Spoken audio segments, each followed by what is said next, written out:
Should we turn it over to Cantor Nemi and Yes, it's 10 o'clock. All right, Good let me get morning, everybody. my text up. Oops, hold on. Morning, everyone. I actually went ahead and brought the guitar out today because there's a particular musical setting that I wanted to share this morning that really gets a lot from having guitar involved as well. So it's actually the same set of texts that we looked at last week that was from Israel. But this is a setting by Rabbi Noam Katz. And I wanted to share it this morning in particular because showing how different musical settings of the same text, the exact same verses, can offer an additional layer of interpretation on the text. So to see how the difference between the folk setting from Israel versus this more contemporary setting by Rabbi Noam Katz, and how he sets this exact same these exact same verses. Lo ira merivevot am asher saviv shatu alai. Lo ira merivevot am asher saviv shatu alai.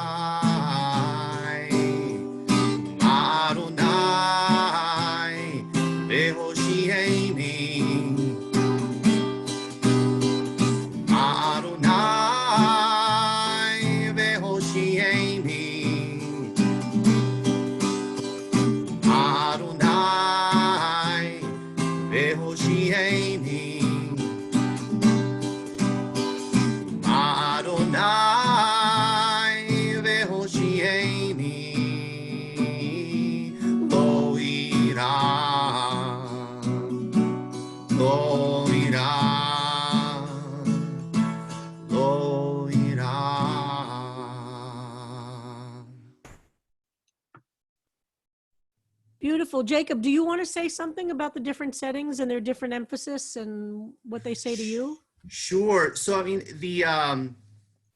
I think I get a little bit of this, the folk setting to me, I wasn't really sure exactly how it hit me. I was getting more from the text than from the melody. It was a beautiful little folk melody. It was very accessible, kind of able to get everybody in on the melody. It had a little bit of the urgency and the Kuma Adonai, like that very almost like a shouting in that particular line of the text. This has like more of a persistent kind of urgency that kind of just goes throughout the entire piece. And by going into the major on that Kuma Adonai, there's almost a little element of hope. It's a little bit of a foregone conclusion that God won't rise and save us. There's a little bit of an expectation that You mean in the setting you did today? The setting today, yes. Interesting. Also, for some reason, I don't know why Rabbi Noam Katz added a conjunction in the line that's not actually in the text. So the original, it's just Kuma Adonai Hoshi'eni, I think, in the biblical text, with no vav. And for some reason, Rabbi Katz adds in the conjunction there, and I'm not sure why. Maybe it's just a poetic license kind of thing. He also, in this musical setting, he has a second section of the song where he sets some verses from Psalm 118 and from the morning Geulah liturgy, but he spends the majority of the piece focusing on these verses from Psalm 3. Oh, so you're saying there's the song is actually longer. Yeah, the song is that'll longer. Be interesting to explore. And that's very common, by the way. And again, we'll see this, that it's almost, I wouldn't say rare, but it's less common to set the entire psalm, except for maybe Psalm 23, which frequently is set as a unit.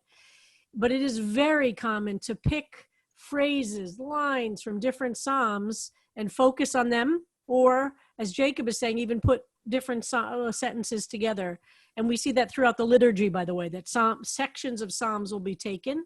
And that's why I really encourage you. You'll find a phrase that will be meaningful and it'll start reverberating as you get familiar with it. Or like people do who are serious opera queens, when they'll quote a line from an aria that expresses something profound and deep, or Shakespeare, for instance, people will quote a phrase and that phrase will reflect a moment like nothing else will. The same thing happens with Psalms. That an individual phrase will become so meaningful. So Jacob, I noticed looking at the Hebrew that psik is there after Hashem and Kuma Hashem. And maybe he added the vav there to vihoshieni to kind of create that, to reflect that. Yeah, he does pause in the music. Oh, he does? Okay, forget that. He does. All right. Adonai v'hoshieni. Got it. Okay. But again, maybe the vav emphasizes that even more for him. Right. All right. Well, thank you so much. It's beautiful. We're going to be looking more and more as music and the integration. And Harold had a fantastic idea that we're going to invite Joyce when HUC is over to join us for, she has joined for some classes, but she'll join and teach some more about music. And we might be able to get some Christian colleagues to come and talk about Psalms and Christian music as well. So we have a lot to explore in this topic of Psalms. So let's go back to Psalm 3. Also, I want to remind folks that even if I don't say it, really take this study to be in honor or memory, especially of somebody who has died. And you can do it even if I don't say that at the beginning, and you can put their name in the chat, and we can, and you can be dedicating your study this morning in the memory of somebody. It might be a yard site. It might be something you're feeling a little in your heart today, or you might just want to be studying in memory of somebody for no reason that we need to know, but it's up to you. But always think about that when you study Jewishly, to really, as you sit down to a text or to a study, what are you dedicating these minutes, these hours, this time of study to? And I want to, Dorina, it is your afternoon, so forgive me for just saying good morning. That was very geocentric of me. So I want to say good afternoon. And if we have anybody from the West Coast here, I want to say good extra early morning to you. But I don't know if we have others from different time zones, but want to welcome everybody.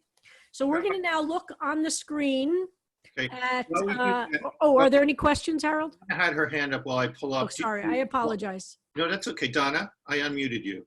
Okay, so this is in reference to something you said last Thursday when you brought up that children's prayer, "Now I lay me down to sleep." And that jogged a memory for me that when I was a little girl, my mother used to have me kneel at my bed and do that. And I kind of remember that prayer as my first religious or spiritual experience. Although, you know, as a young child, maybe 8 years old, it terrified me to do that. And what then did you say after that sentence, though? "Now I lay me down to sleep. I pray the Lord my soul to keep. If I should die before I wake, I pray the Lord my soul to take." And when I was in the B'nai Mitzvah class 8 years ago, I opened my spiritual autobiography with that saying. And what occurred to me is that that is a child's version of Hashkivenu. That's beautiful. And so now you know where the Hebrew origin of that sentence is from this Psalm 3. Thank you, Donna.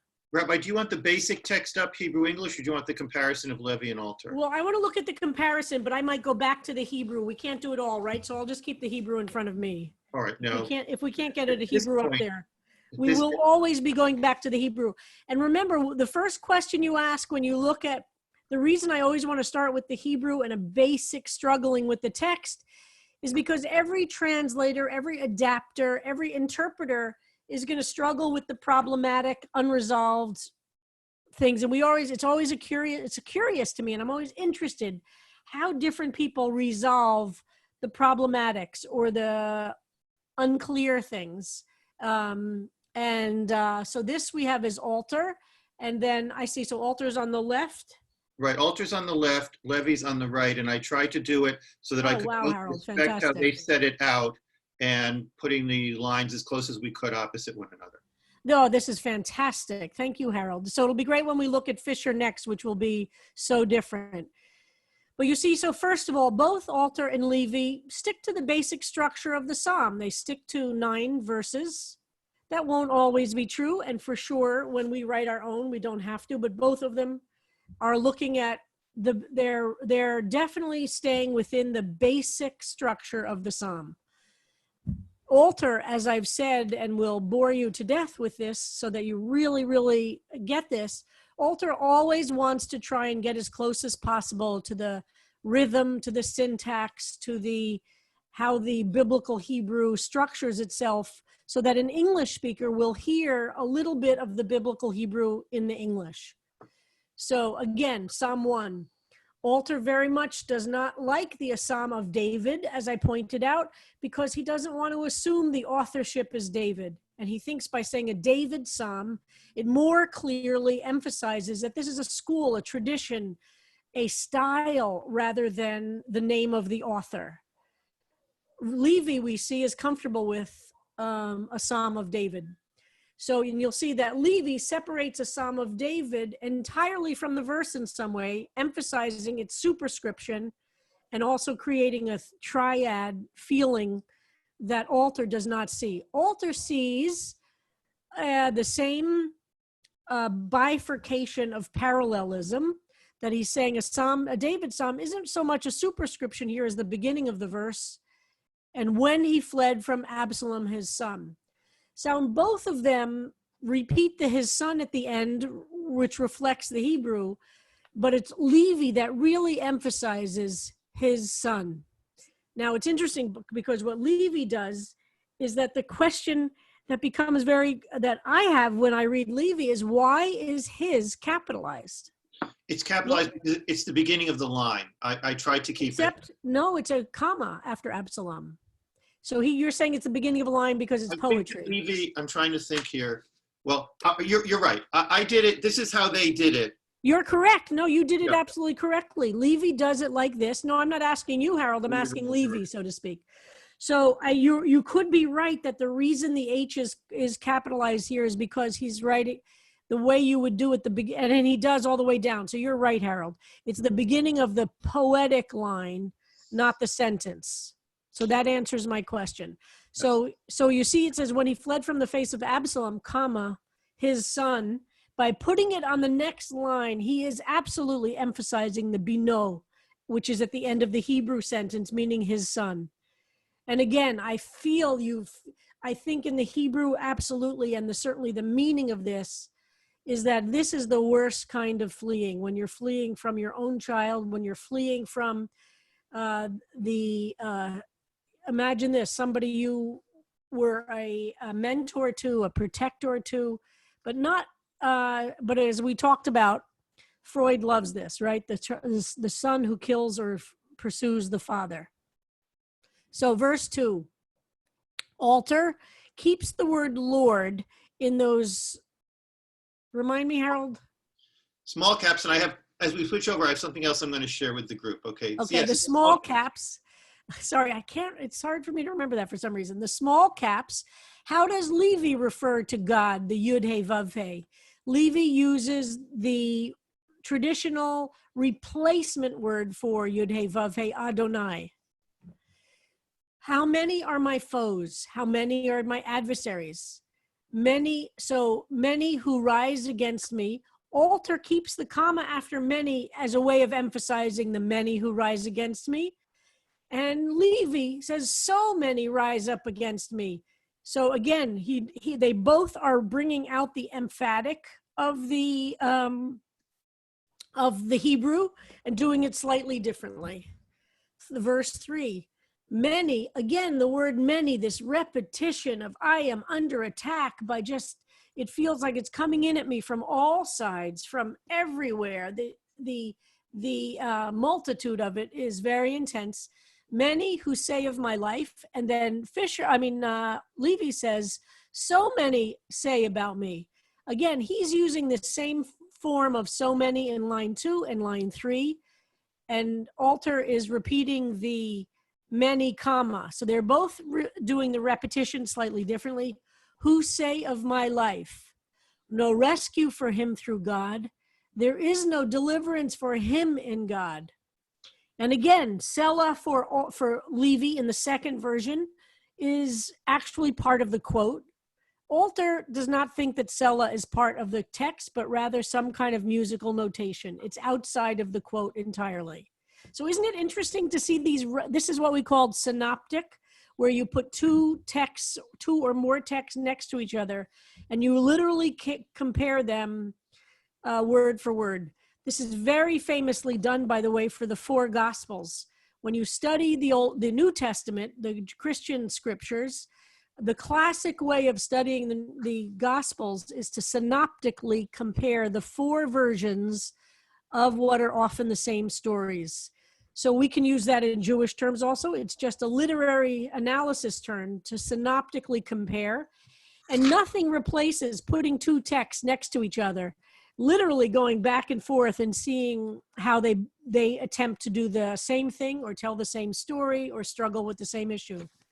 And it's done a lot in ancient texts because we want to see, for instance, we'll synoptically compare different texts like the Septuagint, which is the Greek version of the Bible, and the Vulgate, which is the Latin version of the Bible, to see how they struggle with translation of something so that we can understand what the original Hebrew was or what the understanding was.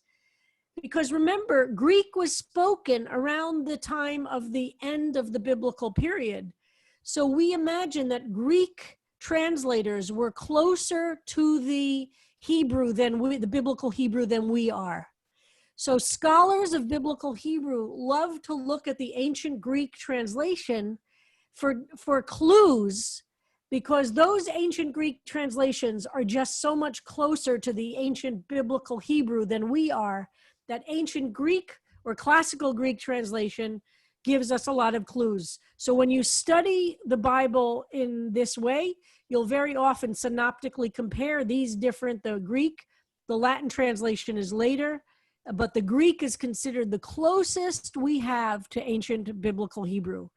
So when you study, and when I was in rabbinical school, there's the critical edition of the Bible that everybody has to study and have on their desk at all times, has on the bottom what the Greek words were for words that we don't understand in Hebrew, to see if that will give us any insight.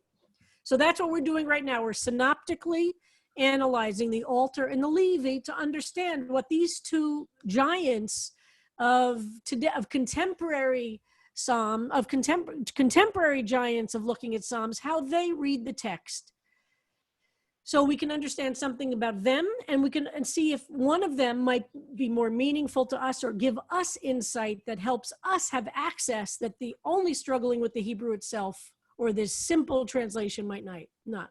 So verse 4, and remember verse 4 is the fulcrum verse.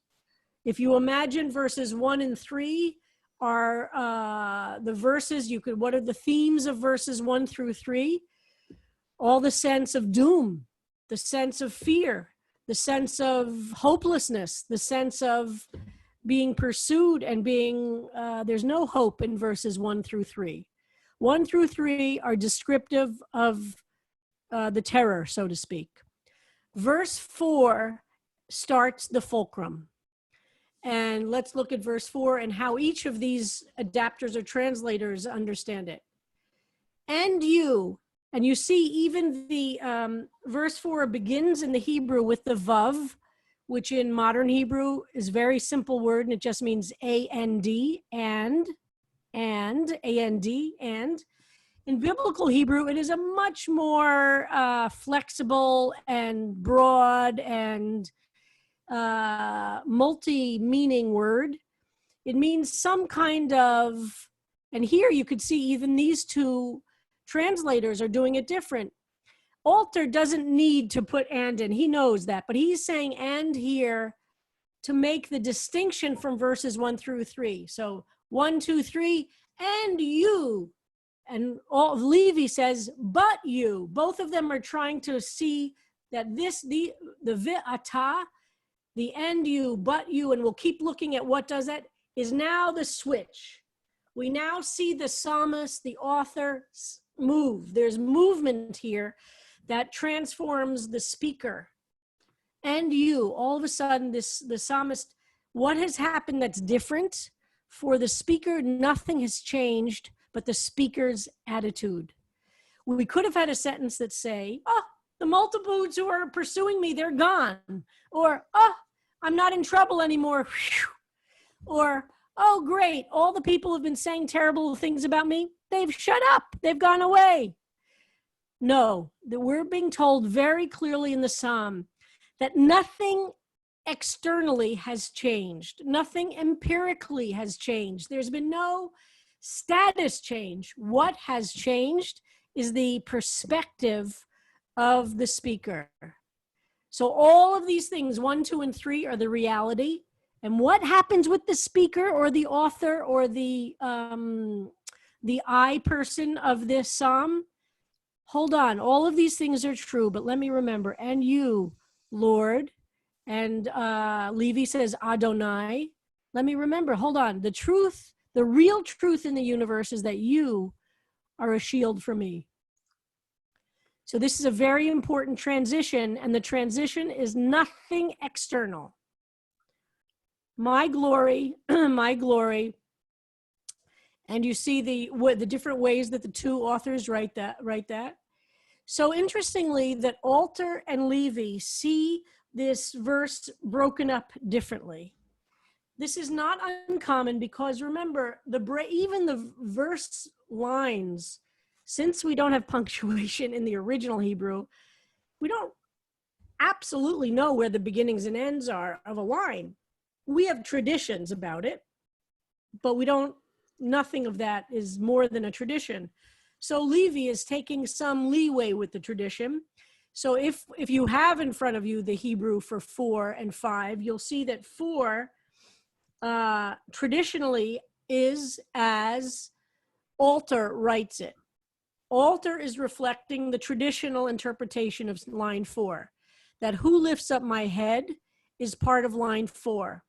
Levi feels like, no, the one who lifts up my head is another line, but it's still part of line 4.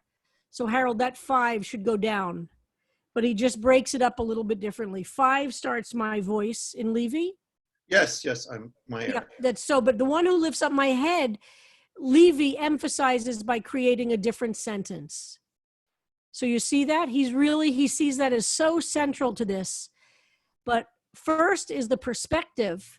And then I realized, okay, with this perspective of understanding the one who has created the power in the universe, that my head is lifted. But first it's my understanding.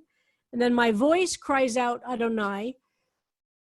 Again, looking at Alter with my voice cries out, I cry out. And then we have at the end of this, fine, who will respond? Hold on, I'm looking at Levi. Who will respond to me from God's holy mountain? Selah. Again, the Selah is part of the verse. Now let's look at 6. What's the difference between Levi and Alter and Levi for 6? Now I lie down and I sleep. Alter is not interested in reflecting what's the common translation of this. He wants to get deep into the Hebrew. Levi keeps the now I lay me down to sleep. Let me just run through this. I see Simon and Sherry have a hand raised. Yes. Okay, let's just run through this. Again, the difference between Lord and Adonai, sustained me and upholds me. Very interesting difference. And 7, I fear not from the myriad of troops that round about set against me. So that's Alter. And again, we got to the Levi, I shall fear not the thousands, that the word rivavot can mean thousands as just a way of saying huge numbers. And Alter is getting a little closer to the Hebrew, which doesn't make it more accurate, but you just hear it. And the sense, again, we've now gone through the fulcrum, where the first 3 verses are, this is the terror in the world. Verses 4 and 5 is the author kind of recentering themselves and remembering where the real power in the world lies. Verses 6 and 7 are realizing that where power will take care of me, and recognizing nothing has necessarily changed, but lo ira, I will not fear. These things are still happening, but I am now centered in my sense of balance and in my sense of where truth lies. 8 and 9 then become rise, Lord. And we talked about that exclamation mark, that psik that's in the original Hebrew. Now the speaker has confidence, and now the speaker is not crushed, but understand there's a partnership. Rescue me, deliver me. You will strike all my foes on the cheek, the teeth of the wick, or the, let's see if the teeth of the wicked you smash, wicked. And the fisher, you have smitten every one of my enemies on the cheek, and you have trashed the terrible ones in the teeth. And 9, rescue is the Lord's, deliverance belongs to God. Now that's very interesting that Levi goes to God for this. On your people, your blessing is upon your people, Selah. Okay, so let's open up some comments about these two, and then we'll look at the fisher. I guess comments or questions? Simon? Yeah, back in 4, would you talk a little bit about my glory and Yes. What that's about? So Hebrew, the word kavod means in Hebrew, you might have heard the phrase kol hakavod. That's to say all the kavod in simple Hebrew means honor. In biblical Hebrew, it has a big range of meaning. So it means honor, glory, but it also means the presence of God, which is very, very interesting. And Art Green, who was one of my teachers in rabbinical school, has a whole piece about kavod as meaning the presence of God. So what does it mean to have glory or honor? It means God's presence is with you. So throughout the description of the Israelites schlepping through the desert and all those years and years and years and years and years of going through the desert, God's presence is often referred to with the word of kavod, of kavod or kavod Adonai, the presence of God. So there's a feeling of this is godliness, but not God in the sense of a, somebody with the big hand who reaches down, but this sense of God's presence. So it's a very interesting word. It's like being surrounded by the cloud of God that travels through the Israelites is also sometimes called this as well. Thank you. You're welcome.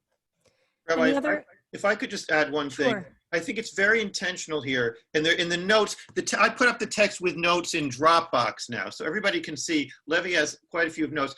He uses the word the face here instead of from. There are so many instances where a bodily part is sometimes used in its pure meaning and sometimes metaphorically. Face, hand, head. I mean, Rosh Hashanah is head, neck, kidney, feet. And it's interesting to watch as they translate whether they use the metaphorical meaning, fled from, or the true meaning, the face of. Excellent. Let's see who else. I can't see who has their hand up when I have the text up. Can you see if anyone else wants to say anything in chat? Okay, hold on. Should I take down the share now? Yeah, let's take down the share, and then we're going to go. Can we get Fisher up there? Yeah, of course, of course. Okay. Hold on just 1 second. Let me get Fisher up. All right. So to remind everybody, Fisher is a born Jewish, but a Zen Buddhist. And he will reflect the structure when it's meaningful, but he's interested in really what is the meaning of this from his perspective. So I really love him because he really throws out I love all of them. I really do. And I personally get stuff from all of them and they deeply affect me. But let's look at Fisher because it's so interesting here. Okay. So now, what is missing from the beginning of Fisher? No reference to David, right? He's completely dropped that superscription. For him, that's not meaningful. He's totally dropped the references to Avshalom.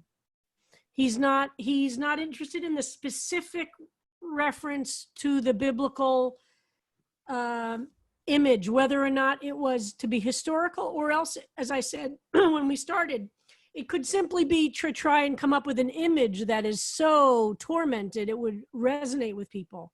Fisher's not writing this for people who would know who Avshalom is or who would know David is. So that's not significant. It's not going to be meaningful. So for him, he's trying to find meaning here that's not rooted in the specific story of David and Avshalom, nor in that way. So he's dropped the first sentence, but the second sentence in the Hebrew, remember, and I'll just read Alter's as we look at this. His Alter says, "How many are my foes? Many who rise up against me." So Fisher is pretty interesting here, and we'll go over it, and I'll ask everybody's feedback. I'm very interested now that we've looked at these three when we finish this. So how many are my foes? He says tormentors. How many rise up against me? Very similar. How many say of me? Now, the Alter's translation was, there is no rescue for him through God. Fisher says there is no hope for him. And of course, that means the same thing. But for Fisher, he wants to remove the specific references to a God, because for Buddhists, that's not a relevant category. All right, but I do love the image, there is no hope for him. That's a sense of despair, right? That is the pit. If you've gotten so bad that you can't. Okay, next verse. All right, so in the Hebrew or the Alter, it says, "And you, Lord, are a shield for me, my glory, who lifts up my head." So look at what Fisher does. But you, and again, remember, but you, not capitalized, are a shield around me. So he's using the same metaphor of shield, a shield, repeating it, which the biblical Hebrew loves to do, of brilliant light. So I hold my head high. Wow. So he's also making the connection. As a result of the shield, I can hold up my head high. Let's keep going down. So Alter says, with my voice, I cry out to the Lord. He answers me from his holy mountain. So let's look at the next. Can we scroll down a little, Harold? I'm seeing the whole page. You're not seeing the whole page? I'm not. Hold on. Why am I not seeing the whole thing? Am I not? Someone put in the note whether you're seeing. Let me see what I can do here. Okay. So I could read the Fisher. I have the whole thing. Okay. Here, the Fisher says, I need to share it again. With my voice, I call out to you, and your silent comfort rolls down from the holy mountain. And when I lie down to sleep, you contain me, and I rise up again. So very much using the imagery of voice calling out. And instead of saying, he answers me from his holy mountain, Fisher says, and your silent comfort rolls down from the holy mountain. There we go. There's this, okay. So he's using voice and mountain and just expanding it in a language that's meaningful for him. And when I lie down to sleep, you contain me and I rise up again. And Alter, to remind you, I lie down and I sleep, I awake, for the Lord has sustained me. I fear not from myriads of troops, Alter says. I am not afraid of the threatening thousands, Fisher says. Rise, Lord, rescue me, my God. Rise up and embrace me, Fisher says. Shatter the jaws, break the teeth of my torment, that no twisted words can be formed in its mouth. Salvation flows from you, and blessing rain down upon your people. Okay, let's open it up for comments and questions. We've now looked at these three fantastic and different and provocative responses. I'm going to close this and watch people's hands. Let's see, Simon and Sherry, we got you. Unmuted. Okay, so at the beginning, you're saying that the Fisher has basically tried to get divinity out of it by omitting divinity in the early, I forget which verse it is, I don't have it in front of me. Well, throughout the whole psalm, he never uses the word God or Lord anywhere. But very, very soon, and I don't know if it's the second or third or fourth verse, he talks about you and continues with you. So who's the you if not divinity? Okay, so that's a very good question, because you'll notice he also doesn't capitalize you, which doesn't mean anything. I'm opening this up. Lena, good to see you, Lena. I talked about you earlier. We're so happy to have you joining us from France. Welcome, Lena. So happy to have you. I mentioned to everybody you had to fly back Saturday night to Europe, but you'll be continuing to join us in your different time zone. Okay, so yes, the word is God and Lord. So that's a very, very good point, Simon. What do you think? So, but I do want to point out that you is not capitalized. So I wonder if any of the Buddhists among us want to respond to that. Do we have Ira and Kenneth with us today? I think they're not here today. Oh, they're not. Too bad. We need their Buddhist insight. But I can fake it, but I'm not as good as they are at this. Well, I think that you know, the you, there are different parts of ourselves and sort of in the whole universe. And if we're taking a flow from where we are internally, I'm not a Buddhist. I don't know about Buddhism, but I feel like the you is not a contained individual, a contained concept of divinity, except as it arises from ourselves and how the universe works. All right, I see we have other people with their hands up. Let's hear what they're. Yeah, hi. I'm looking at verse 6, and it's not necessarily a comment about the different interpretations, Okay. but each of them talks about, you know, I lay down and I sleep, and then I awake because God sustains me. And that one speaks to me sort of without the semicolon. I lay down and I sleep and I awake. Yeah. Because I'm finding that I really have a lot of insomnia these days. And like the idea of if I could only lie down and sleep, Yep. would be the place where I would feel sustained. Uh-huh. Beautiful. And wouldn't that be something to explore when you try and write your own? Yeah. Like, given where we are in this moment and how so many of us are suffering with insomnia, that would be a powerful thing to explore. Beautiful, Karen. Stephen's iPad had his hand up and then disappeared. Stephen's iPad, are you here? I'm here. It's Stephen Raphael. I can't figure out how to put my last name on my iPad. So Stephen's iPad is Stephen Raphael. Okay. Mine was that I feel like Fisher speaks internally, like from the inward out, whereas the other ones, when I read it, feels like outward in. The other ones feel like somebody else is telling you what it means, whereas his is he's telling himself what it means to him. Very interesting. I find it very moving. I find Fisher's very moving. And I personally love the image of your silent comfort rolls down from the holy mountain. I find that, you know, just a spectacular phrase. Hillary.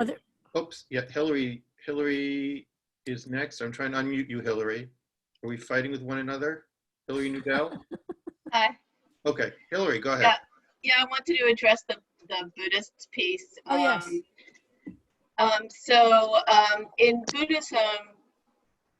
Buddhism, it's often said that it's not like Buddhism said that God doesn't exist or the self doesn't exist, but that just addressing God as any kind of tangible thing, or the self as any kind of tangible thing, just creates more suffering. Uh-huh. So it's sort of more an approach. Then this is the ultimate reality. It's not negating God. That's very helpful. That's very helpful. And I think that really expands then the Psalm 3. And then beautiful. And then Beautiful. to add on to that just a little bit, I think this idea Karen kind of brought up about I don't have glasses, which is silly.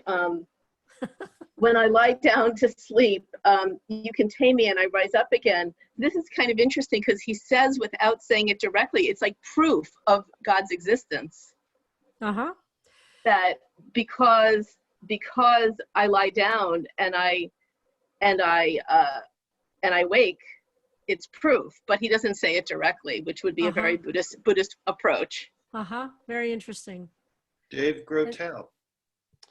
Yes, I've been a Jew-boo for many years. Wonderful. So just for what it's worth, yeah, I feel like the you is, I mean, with Buddhism, or my impression of it is there's this thing that's the sum total of everything. It's like, like the old joke about, what did the Buddhist say when he ordered a hot dog? Make me one with everything. So it's like the, there's that kind of view. So like when you meditate a lot and you talk about the Dharma and karma and how things unfold and turning the wheel of samsara and all that stuff, there's like a giant, enormous power or thing, which I think is sort of the same as what we call God, but it is and it isn't. But when I think about God from my sort of Buddhist perspective, I just think you, meaning everybody, like everybody and everything, every sentient being that ever lived since the beginning of time, that would be like you. So is that Beautiful. what we mean? Is that what we mean when we say God in the Psalms? I don't know. I'm asking back again what other I people think that is one thing we mean. I think it's one thing we mean. Okay. I think the Psalms are big enough. Yes. Larry Finkelstein, you were unmuted. Fisher does not include Selah in his translation. And I'm wondering if that's because he assumes it was a direction It to, sure would. Yeah, that's interesting. to a chorus or to something. And here he's saying this is internal. This is for me. I don't need to be told when to join or when the chorus has to come in, because it's all about me. It's all internal to me. Very interesting. Wow. Catherine, you are unmuted.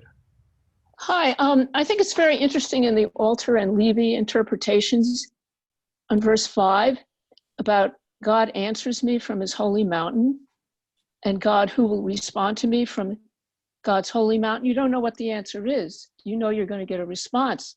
But isn't it wonderful in the Fisher interpretation that there's your answer? Beautiful. That's really beautiful. Out from the holy mountain, there's the answer, rather than wondering, well, what's the answer going to be? Beautiful. So I think that's really affirming about life and God and God's presence and care for us. Wow. Judy, down at the shore for our last comment, our last hand of the day. Yes, Jersey Shore, just so you all know that. I generally am a Fisher fan, but I think this is weak.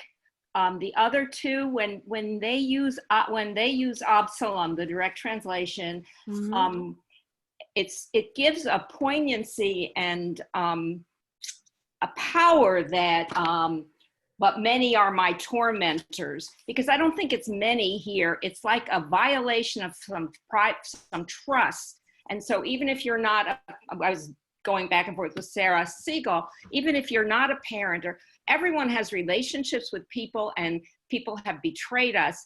And when it's somebody really important, it is a pain that feels like it can never go away. And that's, I don't think, Judy, I think that's a very important point, and it's something we will be exploring. And I just wrote it down for myself to even take this on as one of the topics of the Psalms and of religion in general, which is the tension between universalism and particularism.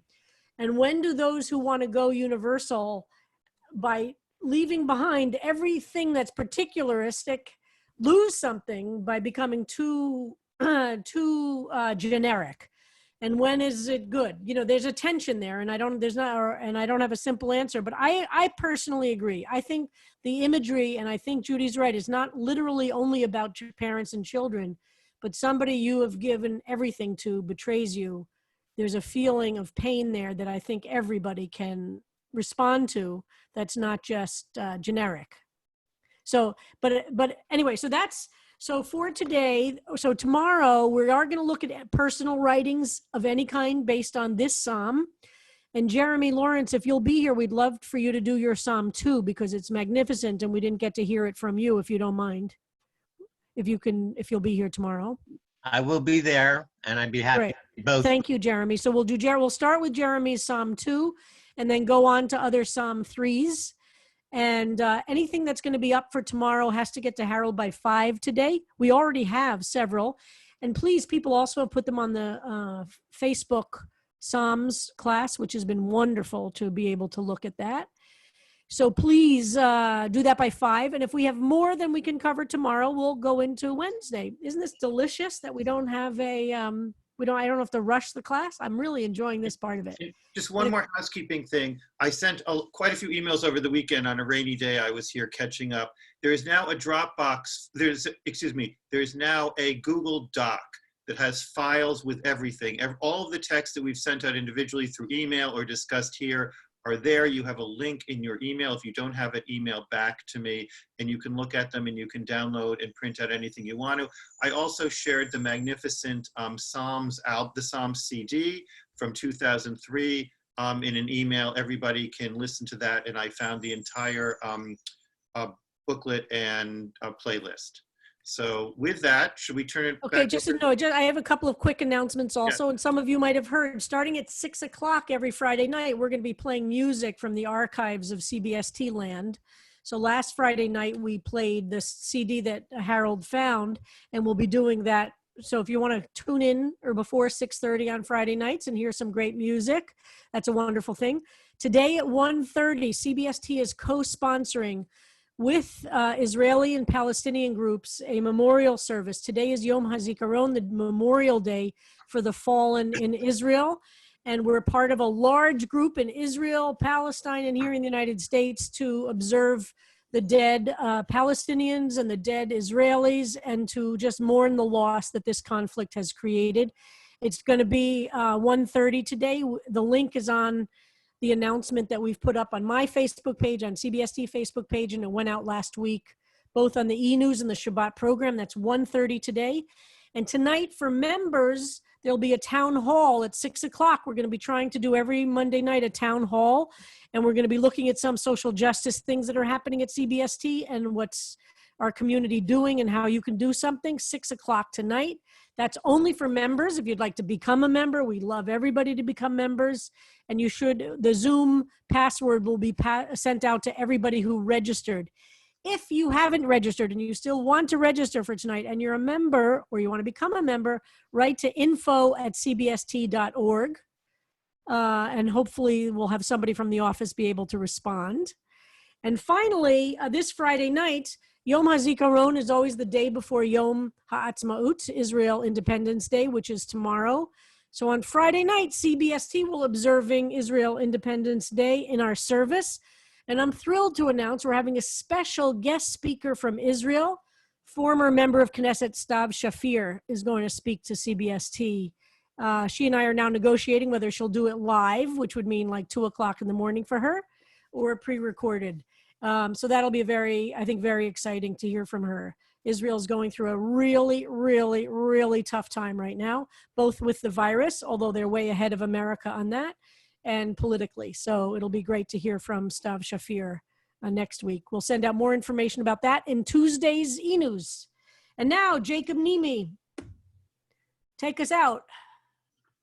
Cantor Jacob Nimi. I thought that we'll do a little taste again of what we were singing earlier. This setting by Rabbi Noam Katz. Lo ira meribevo dam asher saviv shatu alai Adonai ve'hoshieni Adonai ve'hoshieni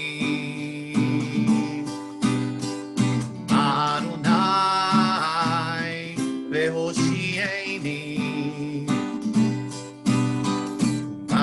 Adonai ve'hoshieni lo ira lo ira.